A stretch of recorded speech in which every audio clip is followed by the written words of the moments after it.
প্রিয় স্টুডেন্ট, আশা করছি তোমরা সবাই ভালো আছো। তো আজকে আমরা এই দুটো জাবেদার সমাধান করব এবং এই দুটো জাবেদা কীভাবে তোমরা খুব সহজেই নির্ণয় করবে এবং কেন ডেবিট ক্রেডিট হলো সে বিষয় সম্পর্কে আলোচনা করব।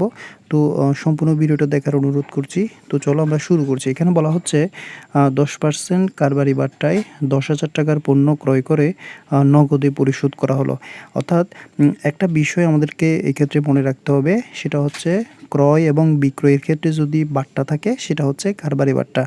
আর কারবারি বাট্টাটা আপনার পার্সেন্টে কাটা পড়ে যেই টাকাটা আসবে সেই টাকাটা কিন্তু এখানে মূল টাকার সাথে অন্তর্ভুক্ত হবে না। অর্থাৎ আমরা জাবেদা লেখার সময় যে টাকাটা লিখব সেই টাকাটার সাথে কিন্তু এই 10%টা মূল টাকার সাথে যুক্ত হবে না। কেন যুক্ত হবে না?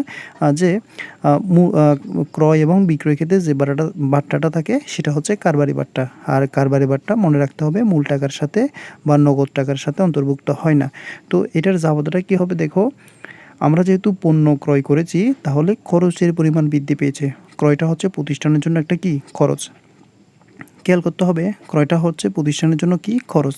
তাহলে খরচ যেহেতু সংগঠিত হয়েছে খরচের পরিমাণ বৃদ্ধি পাবে। একটা বিষয় তোমাদেরকে মনে রাখতে হবে, সেটা হচ্ছে যখনই খরচ সংগঠিত হবে তখন খরচের পরিমাণটা বৃদ্ধি পায়। কি বলেছি? ক্রয়টা হচ্ছে প্রতিষ্ঠানের জন্য খরচ, আর খরচ যদি সংগঠিত হয় তাহলে খরচের পরিমাণ ওই প্রতিষ্ঠানে বৃদ্ধি পায়। আর আমরা সূত্র জানি, খরচ, সম্পদ আর একটা হচ্ছে উত্তোলন, এই তিনটা দফা যদি বৃদ্ধি পায় তাহলে আমরা এগুলাকে ডেবিট করি। যেহেতু ক্রয়টা খরচ সেজন্য আমরা ক্রয়টাকে ডেবিট করব। তাহলে আমরা ক্রয়কে কি করেছি? ডেবিট করেছি। এখন দেখো এই ক্রয়ের টাকাটা আমরা কিভাবে পরিশোধ করেছি? নগদ টাকার মাধ্যমে পরিশোধ করেছি। আর নগদ টাকা যদি পরিশোধ করা হয় তখন কিন্তু প্রতিষ্ঠান থেকে নগদ টাকার পরিমাণটা হ্রাস পেয়েছে। অর্থাৎ নগদ হচ্ছে প্রতিষ্ঠানের জন্য সম্পদ, অর্থাৎ এই সম্পত্তির পরিমাণটা প্রতিষ্ঠান থেকে কি হয়েছে? হ্রাস পেয়েছে। আবার বলতেছি, খেয়াল করো, নগদে পণ্য ক্রয় করার ফলে আমরা নগদ টাকাটা পরিশোধ করেছি। তো নগদ টাকা পরিশোধ করেছি কোত্থেকে করেছি? প্রতিষ্ঠান থেকে করেছি। প্রতিষ্ঠান থেকে যেহেতু আমি নগদ টাকা পরিশোধ করেছি, তাহলে সেই ক্ষেত্রে পরিশোধ করার ফলে এই নগদ টাকার পরিমাণটা প্রতিষ্ঠান থেকে হ্রাস পাবে। যেহেতু নগদ টাকা সম্পদ যদি হ্রাস পায় তাহলে আমরা সেই সম্পত্তিটাকে ক্রেডিট করি। সো এখানে নগদ নামের সম্পত্তিটা কী হবে? ক্রেডিট হবে। তাহলে এখানে আমরা লিখব নগদান হিসাব তোমার কি? ক্রেডিট। তাহলে আমরা লিখে নিয়েছি নগদান হিসাব কি? ক্রেডিট। তাহলে আমরা যেই জাবেদাটা পেলাম সেই জাবেদাটা হচ্ছে ক্রয় হিসাব ডেবিট এবং নগদান হিসাব ক্রেডিট। এখন কথা হচ্ছে আমরা টাকাটা কত লিখব? এখানে কি আমরা 10,000 টাকা লিখব নাকি আমাদেরকে পার্সেন্টে কাটতে হবে? তো এখানে আমি প্রথমেই শুরুতে বলেছিলাম ক্রয়ের যে টাকাটা সে টাকাটার সাথে কিন্তু এই বাট্টাটা অন্তর্ভুক্ত হবে না। এই বাট্টাটা আমাদেরকে কিন্তু কী করতে হবে? মূল টাকা থেকে বাদ দিতে হবে। তাহলে 10,000 এর, আমরা এখানে রাফটা এখানে দেখাচ্ছি, দেখো 10,000 এর 10% তুমি ক্যালকুলেটরে হিসাব করলে আসবে তোমার কত? 1,000। এই 1,000 টাকাটা মূল টাকা থেকে বাদ দিতে হবে। তাহলে আমাদের মূল টাকা হচ্ছে তোমার কত? 10,000। 10,000 থেকে 1,000 হচ্ছে বাট্টা। এই 1,000 বাট্টা যদি আমরা বাদ দিই তাহলে আমরা পাবো কত? 9,000 টাকা আমরা কি করেছি? পরিশোধ করেছি। তাহলে এই 9,000 টাকার হিসাব কিন্তু আমাদের এখানে দেখাতে হবে। তাহলে আমরা ক্রয় হিসাব ডেবিট এখানে দেখাবো 9,000 টাকা এবং নগদান হিসাব ক্রেডিট দেখাবো কত? 9,000 টাকা। আশা করি তোমরা জাবেদাটা বুঝতে পেরেছো। তো এখানে যে বিষয়টা আমাদেরকে আরেকটু মনে রাখতে হবে সেটা হচ্ছে ক্রয় হচ্ছে খরচ যদি ডেবিট হয় তাহলে আমরা কি করি? মালিকানা সত্ত্ব থেকে এই খরচের পরিমাণটা আমরা তোমরা কি করি? মাইনাস করি।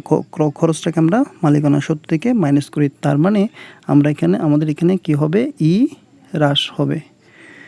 খেয়াল করো, ই হ্রাস। আর নগদান হিসাব ক্রেডিট মানে আমরা নগদ নামের সম্পত্তিটাকে ক্রেডিট করেছি। তাহলে সম্পত্তি তোমার এখানে কি হয়েছে? হ্রাস পেয়েছে। তাহলে এখানে তোমার ইও হ্রাস, হ্রাস। ই হচ্ছে তোমার ইকুইটি মানে হচ্ছে মালিকানা সত্ত্ব। আমরা ক্রয় নামের খরচটা মালিকানা সত্ত্ব থেকে মাইনাস করি বিদায় আমি এখানে ই হ্রাস লিখেছি। আর নগদান হিসাব ক্রেডিট, নগদান হচ্ছে প্রতিষ্ঠানের জন্য সম্পদ কি ক্রেডিট হয় কখন? হ্রাস পেলে। সেজন্য আমরা হ্রাস লিখেছি। মানে হচ্ছে অ্যাসেটস মানে হচ্ছে তোমার কি? সম্পদ। এখানে এই জাবেদাতে নগদান হিসাব ক্রেডিট হওয়ার ফলে সম্পদ হ্রাস পেয়েছে, তাই আমরা এখানে হ্রাস লিখেছি। আশা করছি তোমরা এই জাবেদাটা বুঝতে পেরেছো। তো পরের যে জাবেদাটা রয়েছে সেই জাবেদাটা একটু খেয়াল করো। বলা হচ্ছে 10% কারবারি বাট্টায় তোমার 10,000 টাকার পণ্য ক্রয় করে 50% নগদে এবং 50% চেকে পরিশোধ করা হলো। তো আমি প্রথমেই বলেছিলাম তোমাদের যে তোমার ক্রয় এবং বিক্রয়ের ক্ষেত্রে যদি কারবারি বাট্টা থাকে তাহলে সেই কারবারি বাট্টাটা মূল টাকা থেকে আমাদেরকে প্রথমে বাদ দিতে হবে। অর্থাৎ সেই কারবারি বাট্টাটা মূল টাকা থেকে বাদ দিতে হবে, কারণ মূল টাকার সাথে কারবারি বাট্টাটা অন্তর্ভুক্ত হয় না। তাহলে খেয়াল করো, আমাদেরকে এখানে যে যাবতীয় করতে হবে, আমি বলেছিলাম ক্রয়টা যেহেতু খরচ যদি সংগঠিত হয় তাহলে খরচের পরিমাণটা বৃদ্ধি পায়। এই কারণে আমরা এখানে খরচটাকে ডেবিট করব। এখানে খরচটা হচ্ছে ক্রয়, সেজন্য আমরা ক্রয় হিসাবকে ডেবিট করব। তাহলে যাবতীয় হবে ক্রয় হিসাব ডেবিট। ক্রয়টা ডেবিট হয়েছে কেন? প্রথমে বলেছিলাম ক্রয়টা হচ্ছে খরচ সংগঠিত হলে খরচের পরিমাণ বৃদ্ধি পায়। আমরা জানি যে খরচ, সম্পদ, উত্তোলন এই তিনটা এন্ট্রি যদি বৃদ্ধি পায় তাহলে ডেবিট হয়। সেজন্য এখানে ক্রয় নামের খরচটা বৃদ্ধি পেয়েছে, তাই আমরা ক্রয়কে কী করেছি? ডেবিট করেছি। এখন দেখো, এই ক্রয়ের টাকাটা আমরা কিভাবে পরিশোধ করেছি? কিছু অংশ নগদে এবং কিছু অংশ চেকে পরিশোধ করেছি। তাহলে নগদের জন্য তোমার নগদ আসবে এবং চেকের জন্য তোমার ব্যাংক আসবে। অর্থাৎ নগদে এবং চেকে যেহেতু পরিশোধ করেছি, নগদ এবং ব্যাংক দুটাই হচ্ছে প্রতিষ্ঠানের জন্য সম্পদ।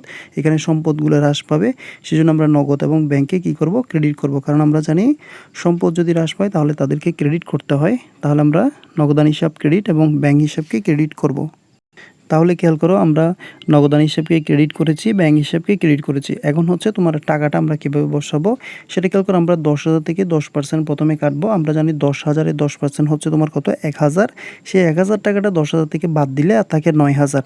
সেই 9,000 টাকার হিসাব কিন্তু আমাদের এখানে দেখাতে হবে, কারণ আমরা ওই 1,000 টাকাটা দেখাতে পারবো না। ওই 1,000 টাকা হচ্ছে 10% কারবারি বাট্টা।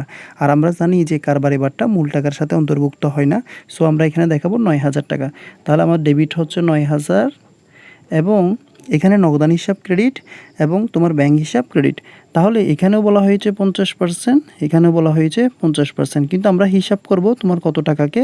9,000 টাকাকে। যেহেতু 9,000 টাকার হিসাব আমরা করব, কারণ 10% বাট্টা আমরা বাদ দিয়েছি।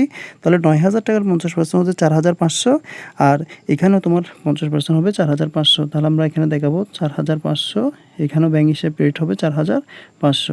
অর্থাৎ আমরা এই 4,500 50% নগদে পরিশোধ করেছি, আর এই 50% আমরা চেকে পরিশোধ করেছি। আর পরিশোধ করার ফলে এই নগদ নামের সম্পত্তি, ব্যাংক নামের সম্পত্তিগুলো কী হবে? তোমার কমে যাবে, অর্থাৎ হ্রাস পাবে। হ্রাস পেলে আমরা এগুলোকে কী করব? ক্রেডিট করব, কারণ আমরা জানি সম্পদ হ্রাস পেলে ক্রেডিট করতে হয়। তাহলে এখানে যে যাবতীয়টা দাঁড়ালো সেটা হচ্ছে ক্রয় হিসাব ডেবিট এবং ব্যাংক হিসাব ক্রেডিট এবং তোমার নগদান হিসাব ক্রেডিট, এবং এখানে 9,000 টাকা দেখাতে হবে। তো আশা করছি তোমরা আজকের এই দুটো যাবতীয় খুব ভালোভাবে বুঝতে পেরেছো। যদি ভালো লাগে অবশ্যই তোমরা আমার চ্যানেলটাকে সাবস্ক্রাইব করে রাখবা এবং কোন অধ্যায় থেকে তোমাদের অঙ্ক প্রয়োজন সেটা আমাকে কমেন্টে লিখবা। আশা করছি তোমার ইচ্ছেটা আমরা পূরণ করতে সক্ষম হব। তো পরবর্তী একটা ভিডিওতে দেখা হবে। ধন্যবাদ সবাইকে সাথে থাকার জন্য।